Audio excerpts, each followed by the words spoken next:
আষাঢ়ের বৃষ্টি সকাল থেকেই থামছেই না, যেন আকাশটাই ফুটো হয়ে গেছে। ইস, ছাতা থাকলে এত কষ্ট হতো না। আজকে একটা ছাতা জোগাড় করতেই হবে। করিম ভাই সন্ধ্যার আগেই বাড়ি ফিরছিলেন, হাতে সুন্দর সবুজ ছাতা নিয়ে।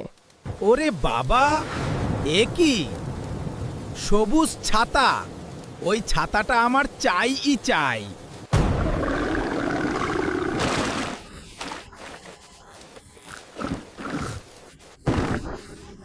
আমি ভোমরা পেতনি, এই ছাতা এখনই দিয়ে দাও, নইলে কিন্তু ভালো হবে না। এ কে? ও, ওরে বাবা! করিম ভাই ছাতা ফেলে দিয়ে দৌড়ে পালালেন, আর ভোমরা পেয়ে গেল তার কাঙ্ক্ষিত ছাতা। এইবার হলো।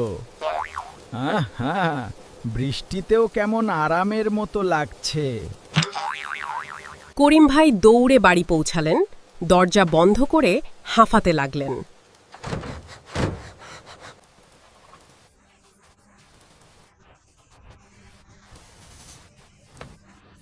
রেহানা, বাইরে একটা নীল রঙের আজব কিছু একটা। নীল রঙের আজব কিছু? আচ্ছা বসো, আগে জিরো। বাবা, নীল কি? ভূত? পেতনি? বলো বলো, ভূত পেতনি পরে হবে, আগে বলো এই বৃষ্টিতে খিচুড়ি আর পেঁয়াজু খাবে তো? খিচুড়ি আর পেঁয়াজু। মা, তুমি সেরা। হ্যাঁ, খিচুড়ি ভালোই হবে, কিন্তু রেহানা, বাইরে সত্যি। খাও আগে। রান্নাঘরে খিচুড়ির সুগন্ধ ছড়িয়ে পড়েছে, বড় বড় লাল চিংড়ি মাথার ওপর ভাসছে। রান্নার আসল মশলা জানিস কি মিতু? ভালোবাসা আর যত্ন। মন দিয়ে রান্না করলে যে কোনো সাধারণ খাবারও অসাধারণ হয়ে যায়। ভালোবাসা না মশলা, যাই হোক না কেন। মা, তোমার খিচুড়ির গন্ধেই তো পেট ভরে যায়। রেহানা সুন্দর করে গামলায় খিচুড়ি ঢাললেন, উপরে বড় বড় লাল চিংড়ি সাজিয়ে দিলেন। বারান্দায় বসে পরিবার ৩ জন মিলে খাবে। বৃষ্টির শব্দ শুনতে শুনতে খিচুড়ি খাওয়ার আনন্দই অন্যরকম। এই সময় গাছের ওপর থেকে ভোমরার নাকে এলো এক অলৌকিক গন্ধ। ওরে বাবা, এটা কিসের গন্ধ? চিংড়ি দিয়ে খিচুড়ি, পেঁয়াজু, আহাহা, এমন গন্ধে তো মাথাটাই ঘুরে যাচ্ছে। ভোমরা ছাতা ফেলে রেখেই গন্ধের পিছু পিছু ভেসে চলল। গামলা ভর্তি খিচুড়ি, তার ওপরে বড় বড় লাল চিংড়িগুলো যেন আমাকেই ডাকছে। আর কেউ নেই, এইটুকুই শুধু। পলকের মধ্যে সব শেষ, বারান্দায় একটা চালও রইল না। এ কি? খাবার কই? এইখানে রেখে গেলাম, একদম ফাঁকা। আমি কিচ্ছু করিনি, সবে বসলাম। মা, আমিও কিচ্ছু পাইনি। খিচুড়ি সব কোথায় গেল? আমি একটাও চিংড়ি পাইনি। ওরে বাবা, এত সুন্দর খিচুড়ি জীবনে খাইনি। চিংড়িগুলো একদম তাজা, পেঁয়াজু এত মচমচে। ওই লোকটা তো আমায় ছাতাটা দিয়েছিল, আর তার বাড়ির খাবার আমি চুরি করে এলাম। এটা কি ঠিক হলো?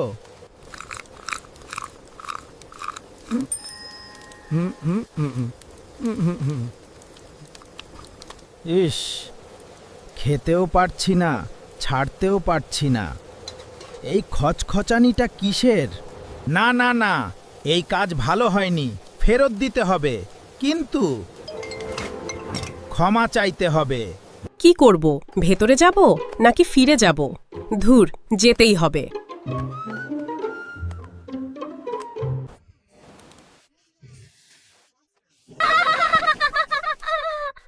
ওই সেই নীল আজব জিনিস। রেহানা, আমি তোমাকে বলেছিলাম না? বাবা, ওই নীল জিনিসটার হাতে কিন্তু আমাদের খিচুড়ি।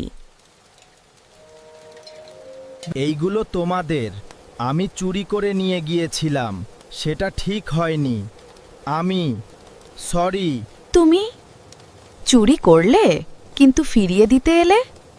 হ্যাঁ, তোমার স্বামী আমাকে ছাতা দিয়েছিল, মানে সে ভালো মানুষ। ভালো মানুষের খাবার চুরি করা ঠিক না। মিতু এগিয়ে গেল ফাইন। ভয় নেই তার মুখে, শুধু কৌতূহল। এই নাও। শান্তি, তুমি কি খিচুড়ি খেয়েছো? সত্যি সুন্দর রান্না করেছে মা, তুমি খেতে পারো। না, থাক, তোমরা রাখো। আমার কাছে এই দুটো জিনিস ছিল, এটাই আমার ক্ষমা চাওয়ার উপহার। ভোমরা ঝুঁকে ঘরে ঢুকল। জাদুর হাঁড়ি আর কড়াই মেঝেতে রাখা হলো।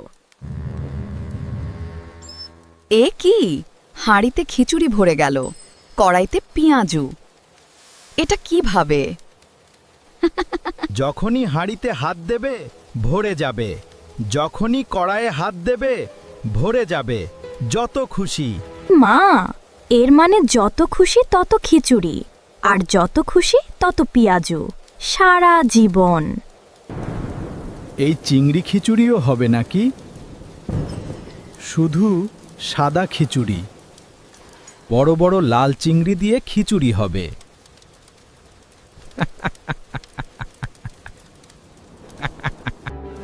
ভোমরা ভাই, আপনি কিন্তু ভালো মানুষ। ধন্যবাদ, তোমাদের আতিথেয়তা আমি ভুলবো না। আবার এসো ভোমরা। বিদায় ভোমরা।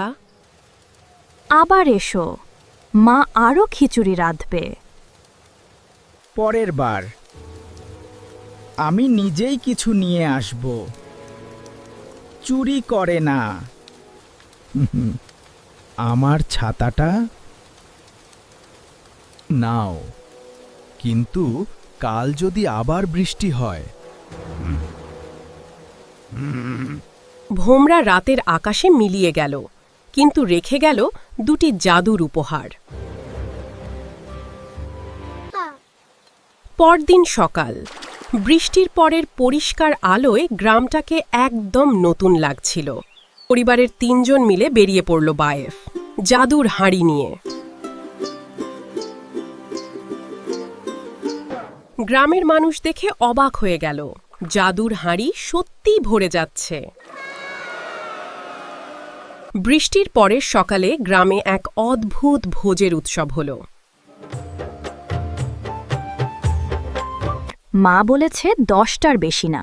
আমি এখন 7টা খেয়েছি, মানে 3টা আরও বাকি আছে। ভোমরা ভাই অদ্ভুত, কিন্তু মন্দ নয়, একদম মন্দ নয়। রেহানা দেখলেন একটা ভুলের মধ্য দিয়ে কিভাবে ভালো কিছু তৈরি হয়ে যায়।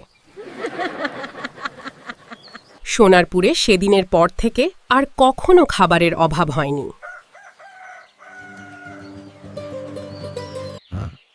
দূরে বটগাছের ডালে ভোমরা বসে দেখল টারে। তার দেওয়া উপহারে গ্রামটা কেমন খুশি। সবার খাওয়া হলো, আমি একটু। না না, পরের বার ঠিক মতো চাইতে হবে। পরের বার আর চুরি করতে হবে না।